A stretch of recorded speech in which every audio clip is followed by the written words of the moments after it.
ناظرین، دنیا کی سیاست ایک خطرناک موڑ پر آ چکی ہے۔ وینزویلا کے بعد اب سوال صرف ایک ملک کا نہیں رہا۔ صدر ڈونلڈ ٹرمپ کی دوسری صدارت اور امریکہ کی وہ خارجہ پالیسی جو دھمکی نہیں عمل میں ڈھلتی دکھائی دے رہی ہے۔ ایک طرف مادورو کی گرفتاری، دوسری طرف اگلی فہرست کولمبیا، کیوبا، میکسیکو اور اب حیران کن طور پر گرین لینڈ۔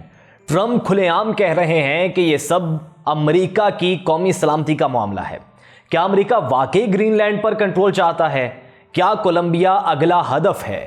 کیا کیوبا معاشی طور پر ٹوٹنے والا ہے؟ اور سب سے بڑا سوال، کیا وینزویلا کے بعد ایران کی باری ہے؟ یہ محض بیانات نہیں، یہ طاقت، وسائل اور عالمی بالادستی کی جنگ ہے۔ ایک ایسی بساط جہاں ہر مہرہ لرز رہا ہے اور ہر فیصلہ دنیا کا نقشہ بدل سکتا ہے۔ ناظرین، آپ دیکھ رہے 92 نیوز ڈیجیٹل اور میں ہوں آپ کے ساتھ احمد چودھری۔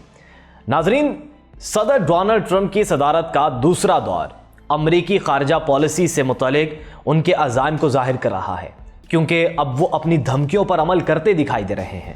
وینزویلا کے صدر مادورو ان کی اہلیہ کو ان کے انتہائی محفوظ سمجھے جانے والے قلعہ نما محل سے ڈرامائی انداز میں تحویل میں لینا صدر ٹرمپ کی جارحانہ عزائم کو ظاہر کرتا ہے۔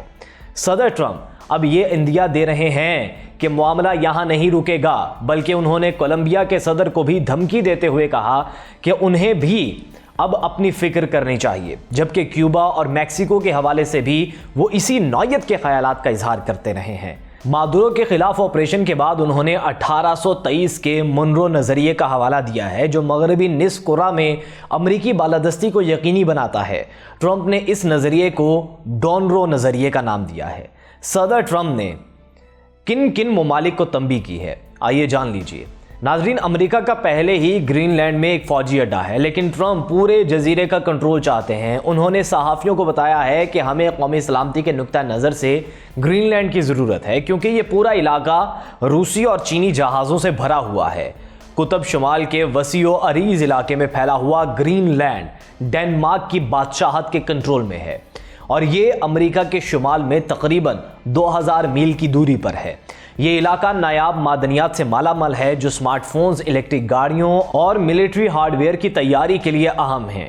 اس وقت چین کی نایاب معدنیات کی پیداوار امریکہ سے کہیں زیادہ ہے۔ گرین لینڈ شمالی بحر اوقیانوس میں ایک اہم اسٹریٹجک مقام پر ہے۔ موسمیاتی تبدیلیوں کی وجہ سے یہاں برف تیزی سے پگھل رہی ہے، اور توقع ہے کہ آنے والے برسوں میں یہاں جہاز رانی کے نئے راستے کھل جائیں گے۔ گرین لینڈ کے وزیر اعظم نے ٹرمپ کو جواب دیتے ہوئے ان کے گرین لینڈ پر کنٹرول کے تصور کو ان کی خوش فہمی قرار دیا ہے۔ ان کا کہنا تھا کہ الحاق یا کسی بھی قسم کے دباؤ کا سوال ہی پیدا نہیں ہوتا۔ ہمارے دروازے بات چیت کے لیے کھلے ہیں، لیکن یہ مناسب چینلز اور بین الاقوامی قوانین کے احترام کے ساتھ ہونا چاہیے۔ ڈنمارک کی وزیر اعظم نے سرکاری نشریاتی ادارے DR سے گفتگو کرتے ہوئے کہا کہ بدقسمتی سے مجھے نہیں لگتا کہ ہمیں امریکی صدر کو سنجیدہ لینا چاہیے جب وہ گرین لینڈ کو حاصل کرنے کی بات کرتے ہیں۔ ان کا کہنا تھا کہ ڈنمارک اور گرین لینڈ متعدد مواقع پر واضح کر چکے ہیں کہ وہ کسی بھی صورت امریکہ کا حصہ نہیں بننا چاہتے۔ وینزویلا میں آپریشن کے چند گھنٹوں بعد ٹرمپ نے کولمبیا کے صدر گسٹاو پیٹرو کو خبردار کیا کہ وہ بھی اپنی کرسی پر نظر رکھیں۔ وینزویلا کا مغربی پڑوسی کولمبیا بھی تیل کے خاطر خواہ ذخائر سے مالا مال ہے، جبکہ یہاں سونے، چاندی، زمرد، پلیٹینیم اور کوئلے کی کانیں بھی ہیں۔ یہ خطے میں منشیات بالخصوص کوکین کی تجارت کا بھی اہم مرکز سمجھا جاتا ہے۔ امریکہ نے ستمبر میں کیریبین اور مشرقی بحر الکاہل میں کشتیوں پر حملے کا سلسلہ شروع کیا تھا۔ امریکی حکام نے بغیر ثبوت کے یہ کہا تھا کہ یہ منشیات لے کر جا رہے ہیں۔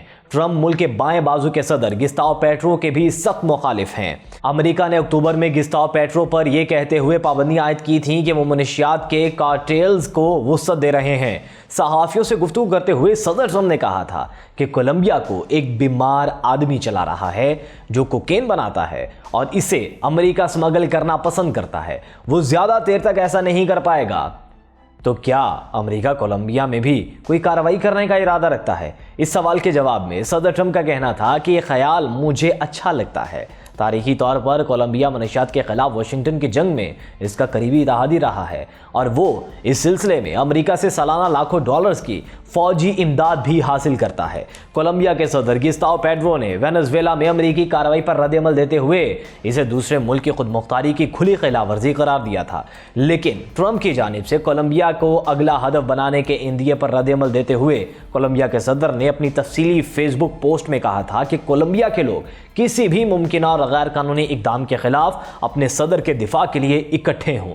انہوں نے منشیات کے کاروبار میں ملوث ہونے کے صدر ٹرمپ کے الزامات کی بھی تردید کی تھی۔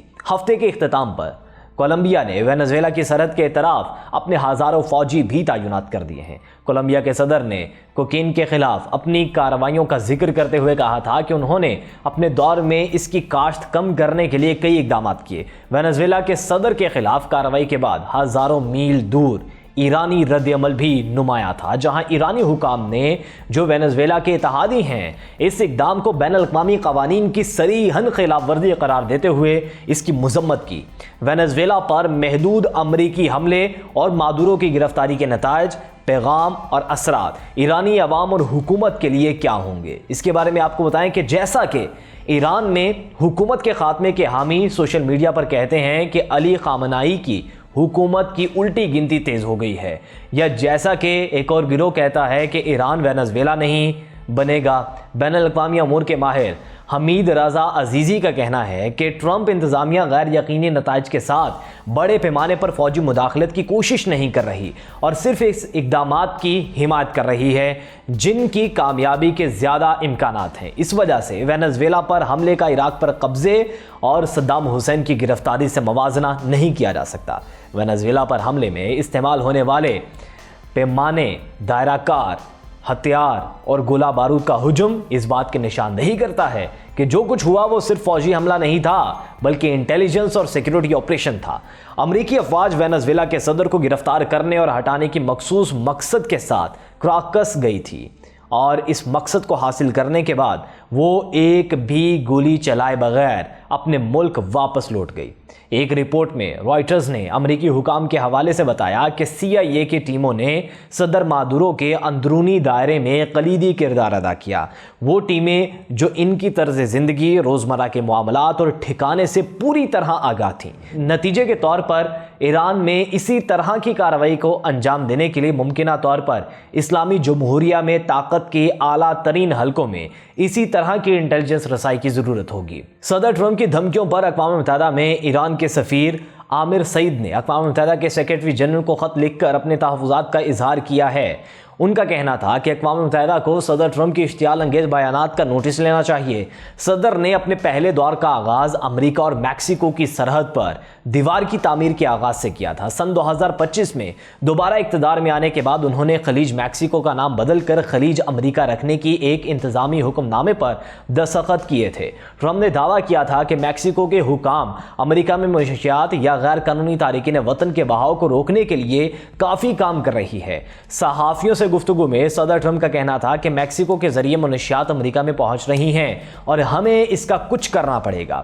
صدر کا کہنا تھا کہ وہاں کے کارٹیل بہت مضبوط ہیں۔ میکسیکو کے صدر نے میکسیکو کی سرزمین پر کسی بھی امریکی فوجی کارروائی کو مسترد کر دیا ہے۔ ایک بیان میں ان کا کہنا تھا کہ صرف میکسیکو کے عوام کو اپنے مستقبل، قدرتی وسائل اور حکومت بنانے کا اختیار ہے اور کوئی دوسرا ملک اس میں مداخلت کا حق نہیں رکھتا۔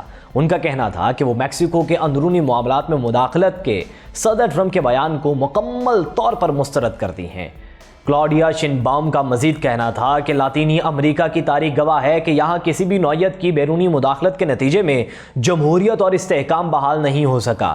جزیرہ نما کیوبا امریکی ریاست فلوریڈا سے صرف 90 میل کی دوری پر ہے۔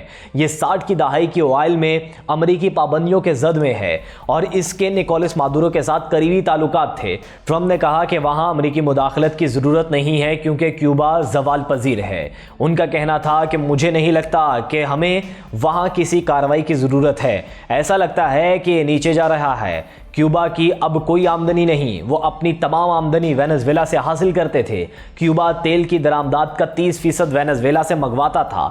مادورو کی معزولی کے بعد اگر تیل کی سپلائی معطل ہو جاتی ہے تو کیوبا کے لیے مشکلات ہو سکتی ہیں۔ امریکی وزیر خارجہ مارکو روبیو کے والدین کا تعلق کیوبا سے ہے۔ انہوں نے بھی کیوبا میں حکومت کی تبدیلی کا مطالبہ کرتے ہوئے کہا کہ اگر میں دارالحکومت ہوانا میں ہوتا تو مجھے فکر ہوتی۔ مارکو روبیو نے صدر ٹرمپ کی میڈیا سے گفتگو کا حوالہ دیتے ہوئے کہا کہ جب صدر بولتے ہیں تو آپ کو اسے سنجیدہ لینا پڑتا ہے۔ امریکی صدر نے تصدیق کی تھی کہ وینزویلا میں کارروائی کے دوران کیوبا کے 32 سیکیورٹی اہلکار مارے گئے تھے۔ کیوبا کے سرکاری میڈیا کی جانب سے جاری کیے گئے بیان میں کہا گیا تھا کہ کیوبا کے فوجی اور پولیس اہلکار دوست ملک وینزویلا کی درخواست پر ایک مشن پر دارالحکومت میں موجود تھے۔ یہ واضح نہیں ہو سکا کہ یہ کیوبا اہلکار کس مشن پر وینزویلا میں موجود تھے۔ کیوبا کی حکومت نے صدر ٹرمپ کے بیان پر تاحال کوئی رد عمل نہیں دیا، لیکن وینزویلا میں کارروائی کے بعد کیوبا کی حکومت کی جانب سے جاری بیان میں اسے کھلی جارحیت قرار دیتے ہوئے لاطینی امریکہ کے ممالک کے اتحاد پر زور دیا گیا تھا۔ ناظرین، سوال اب صرف یہ نہیں کہ ٹرمپ اگلا قدم کہاں رکھیں گے، سوال یہ ہے کہ کیا دنیا ایک نئی امریکی ڈاکٹرائن کے تحت دوبارہ تقسیم ہونے جا رہی ہے؟ وینزویلا ایک مثال بن چکا ہے، گرین لینڈ ایک اعلان ہے، کولمبیا ایک انتباہ، کیوبا ایک کمزور کڑی اور ایران ایک بڑا امتحان۔ یہ وہ دور ہے جہاں سرحدیں نقشوں سے نہیں فیصلوں سے بدلتی ہیں، جہاں جنگیں ٹینکوں سے پہلے انٹیلیجنس پابندیوں اور دھمکیوں سے لڑی جاتی ہیں۔ اگر امریکہ نے ایک کے بعد ایک ہدف چنا تو سوال یہ نہیں رہے گا کہ کون اگلا ہے، سوال یہ ہوگا کہ کون محفوظ ہے۔ یہ صرف ٹرمپ کی خارجہ پالیسی نہیں، یہ طاقت کے نئے اصول ہیں، اور جب اصول طاقت طے کرے تو تاریخ خاموش نہیں رہتی۔ دنیا دیکھ رہی ہے، سانس روکے ہوئے، اور فیصلہ ابھی باقی ہے۔ آج کی ولاگ سے اتنا ہی، مجھے دیجیے اجازت، اللہ نگہبان۔